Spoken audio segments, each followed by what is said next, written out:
In the United States, the lower class are those that are near the lower end of the socio-economic hierarchy. As with all social classes in the United States, the lower class is loosely defined and its boundaries and definitions subject to debate and ambiguous popular opinions.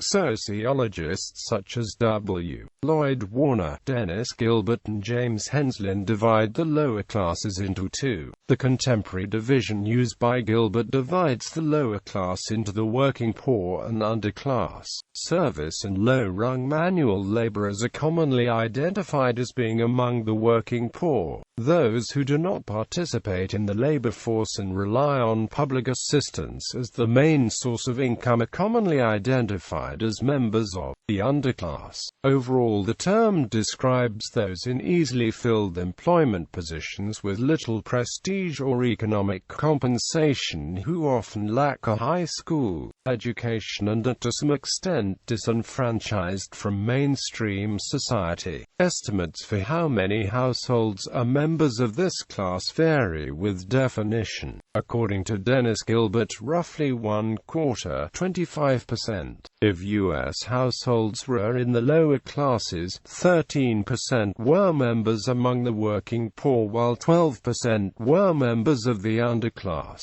While many in the lower working class are employed in low-skill service jobs, lack of participation in the labor force remains the main cause for the economic plight experienced by those in the lower classes. In 2005, the majority of households in the bottom income quintile had no income earners while 65% of householders did not work. This contrasts starkly to households in the top quintile, 76% of whom had two or more income earners. Lacking educational attainment as well as disabilities are among the main causes for the infrequent employment. Many households rise above or fall below the poverty threshold, depending on the employment status of household members. While only about 12% of households fall below the poverty threshold at one point in time, the percentage of those who fall below the poverty line at any one point throughout a year is much higher. Working class as well as working poor households may fall below the poverty line if an income earner becomes unemployed. In any given year, roughly 1 out of every 5 households falls below the poverty line at some point, while up to 40% may fall into poverty within the course of a decade.